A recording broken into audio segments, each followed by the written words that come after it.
Assalamualaikum warahmatullahi wabarakatuh.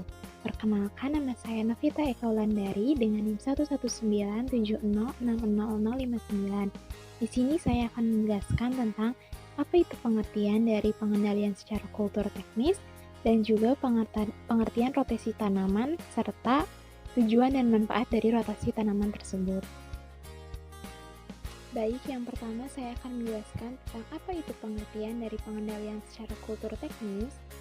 Nah, pengendalian secara kultur teknis atau biasa disebut cultural control yaitu pengendalian organisme pengganggu tanaman dengan cara mengelola lingkungan atau ekosistem sedemikian rupa. Nah, sehingga ekosistem tersebut nantinya menjadi kurang cocok bagi kehidupan dan perkembangbiakan hama. Nah, hal ini dapat mengurangi laju peningkatan populasi dan kerusakan pada tanaman. Nah, pada prinsipnya pengendalian kultur teknis ini merupakan cara pengendalian dengan memanfaatkan lingkungan untuk menekan perkembangan populasi hama. Nah, pengendalian ini merupakan pengendalian yang sifatnya itu preventif yang dilakukan sebelum serangan hama terjadi dengan tujuan agar populasi OPT atau organisme pengganggu tanaman ini tidak meningkat sampai melebihi ambang kendalinya. Nah, salah satu upaya pengendalian tersebut adalah dengan dilakukannya rotasi tanaman. Kemudian, apa itu rotasi tanaman? Rotasi tanam atau gilir tanam adalah salah satu sistem budidaya tanaman dengan cara menggilir atau menanam lebih dari satu jenis tanaman yang berbeda dalam waktu yang tidak bersamaan. Nah, rotasi tanaman ini juga sudah lama dikenal di dunia pertanian. Bahkan hingga sekarang pun masih sering dijadikan rekomendasi untuk beberapa jenis budidaya tanaman. Selanjutnya, ketujuan dan manfaat. Nah, adapun tujuan dari rotasi tanaman ini untuk mengembalikan nutrisi atau unsur hara nitrogen melalui perantara tanaman dari suku kacang-kacangan maupun dari suku serelia biasanya.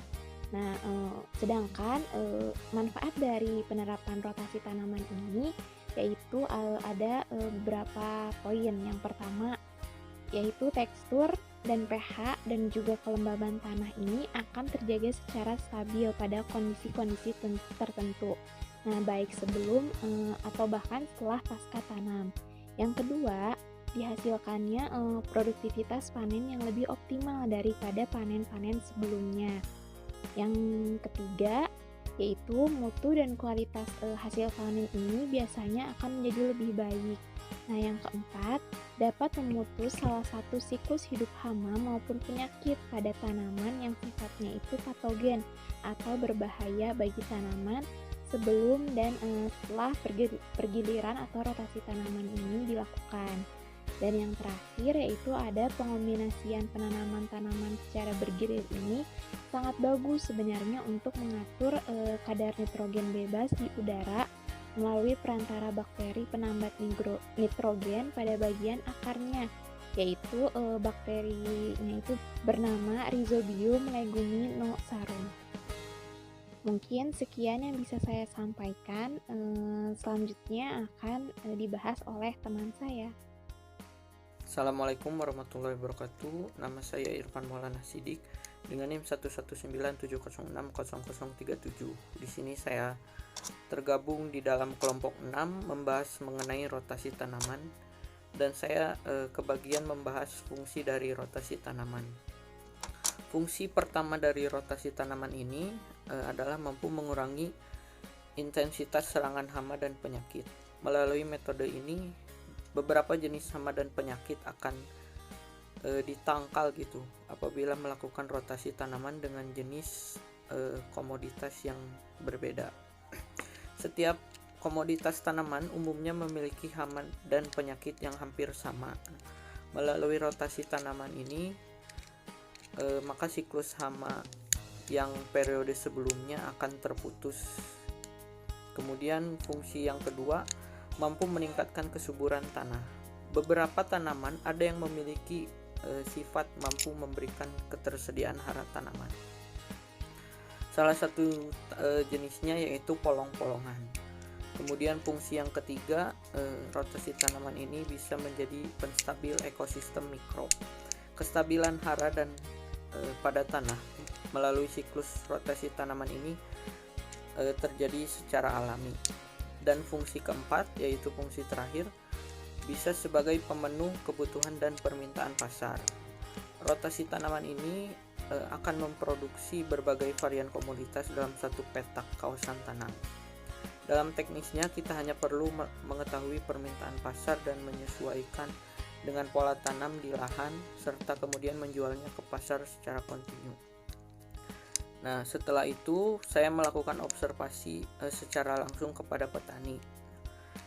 Petani yang saya temui itu sudah melakukan rotasi tanaman, tetapi dilakukannya itu pada saat musim kemarau saja. Nah, berikut merupakan dokumentasinya di sini. Petani yang saya temui itu melakukan rotasi tanaman dengan pola 2 kali menanam padi dan 1 kali menanam komoditas sayuran atau hortikultura seperti cabai, kemudian kangkung dan lain-lainnya.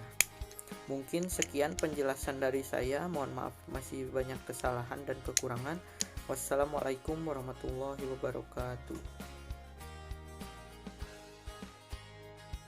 Dalam pembahasan saya yaitu mekanisme rotasi tanaman, pada awalnya sistem rotasi kuno yang dikenal dengan sistem BRA, atau sistem BRA ini merupakan pengistirahatan tanah dalam jangka waktu tertentu, dimaksudkan untuk memutus mata rantai siklus hama dan juga mematikan atau memusnahkan patogen-patogen yang berbahaya atau patogen-patogen yang memiliki dampak buruk untuk tanaman selanjutnya.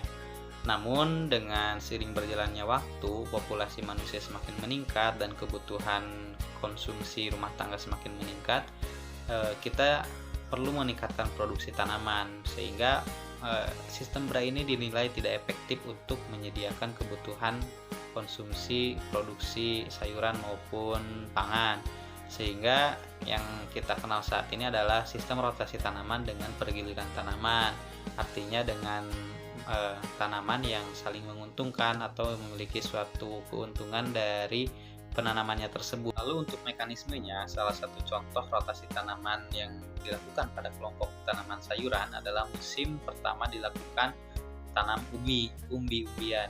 Nah, sehingga kemudian tanaman umbi-umbian tersebut dapat menyerap lebih banyak unsur hara yang ada pada tanah sehingga berkurang secara drastis. Lalu setelah habis digantikan dengan tanaman polong-polongan. Dan tanaman polong-polongan ini setelah diteliti oleh beberapa penelitian dan sebagainya, terbukti untuk efektif menyediakan unsur hara, khususnya unsur hara N pada tanah, atau memperbaiki struktur tanah agar unsur haranya kembali tersedia. Dan nanti di musim yang ketiga akan ditanami dengan tanaman sayuran, baik itu sayuran daun maupun sayuran buah, ataupun nanti setelah berikutnya sayuran daun terlebih dahulu digantikan dengan sayuran buah, seperti itu. Karena dalam prinsipnya mekanisme rotasi tanaman ini tidak menanam satu jenis tanaman dengan famili yang sama, sehingga dari satu pergantian ke tanaman yang selanjutnya adalah famili yang berbeda. Karena pada prinsipnya hama pada tanaman akan relatif sama, atau tidak akan jauh berbeda antara hama tanaman yang satu dengan yang satu jika familinya sama, sehingga untuk memutus mata rantai hama tersebut adalah dengan melakukan pergiliran tanaman di musim berikutnya dengan menanam tanaman yang familinya berbeda. Saat ini saya berada di kebun milik keluarga saya juga, dan di sini terlihat komoditas yang ditanam itu adalah kol. Setelah sebelumnya saya tanya kepada pemilik lahan ini,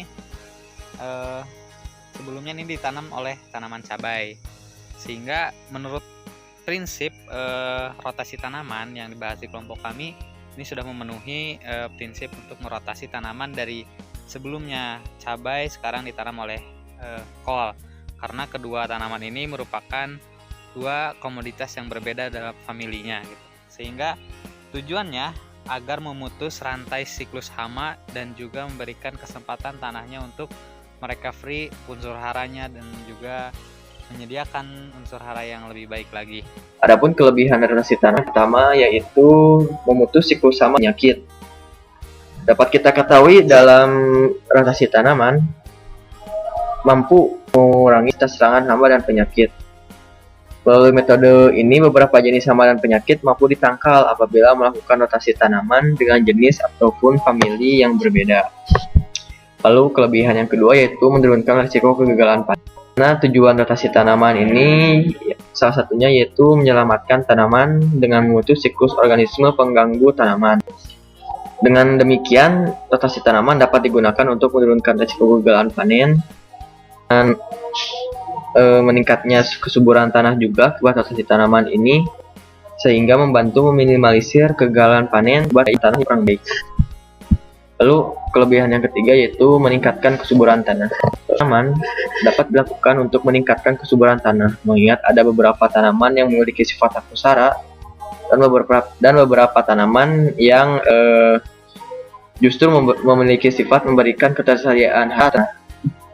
Sehingga dengan sistem pergantian tanaman ini diharapkan dapat mengembalikan silang melalui tanaman-tanaman macam tersebut.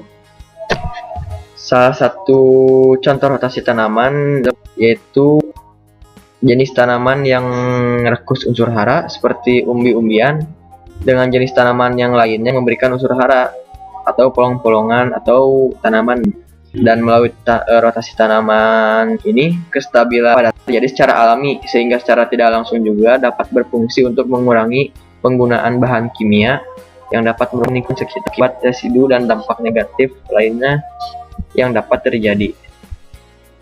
Adapun contoh rotasi tanaman yang pertama itu tanaman sayuran, kacang-kacangan, ataupun bisa sama kacang-kacang, dan yang kedua tanaman sayuran. Adapun contoh tanaman sayuran, tanaman umbi, lalu sawi, dan tanaman hortikultura yang lain. Dan tanaman kacang-kacangan, contohnya yaitu kacang tanah, kacang polong, dan lain-lain. Bisa kita lihat bahwa dalam lahan yang dimiliki Kang Anggi ditanami tanaman cabai. Tanaman cabai ini, setelah tanaman cabai ini biasanya dilakukan penanaman tanaman hortikultura sayuran seperti sawi, cabai, dan sawi, lalu tomat, cabai rawit, cabai hijau, dan lain-lain. Dan setelah tanaman hortikultur bukanlah penanaman tanaman legum seperti kacang panjang, kacang tanah, dan lain-lain. Juga dikatakan oleh Kang Anggi bahwa biasanya setelah ditanami tanaman legum, juga biasa ditanami tanaman herba yang biasanya berfungsi yang digunakan untuk sebagai apotek hidup. Sangat bermanfaat karena bisa menyediakan solusi dari penyakit yang diderita. Mungkin sekian yang dapat saya sampaikan, kurang lebihnya mohon dimaafkan. Terima kasih. Wassalamualaikum.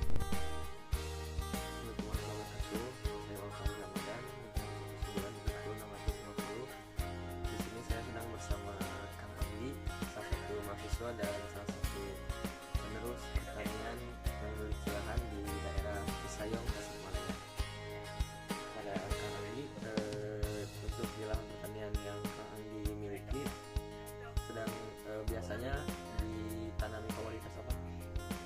Kalau yang saya tanami sekarang itu cabai rawit, sama kalau sayuran itu ada ledis, sawi, terus kalau dari buat sayuran kedua itu ada kapal. Untuk misalnya apakah di lahan pertaniannya ada rotasi tanaman, misalnya rasanya cabai lalu diganti ke apa gitu?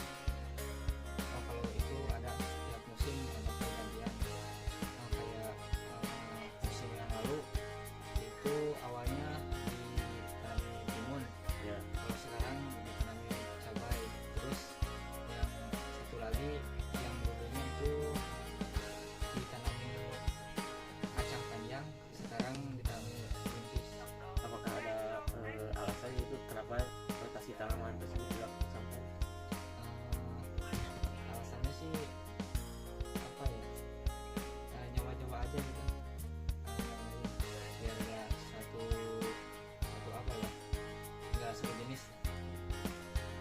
Baik, terima kasih Kak Ali atas waktunya. Maaf nih yang ganggu. Iya, sama-sama. Mungkin hanya sekian yang dapat saya dan Kak Ali sampaikan. Kurang lebihnya mohon dimaafkan. Terima kasih. Wassalamualaikum warahmatullahi wabarakatuh.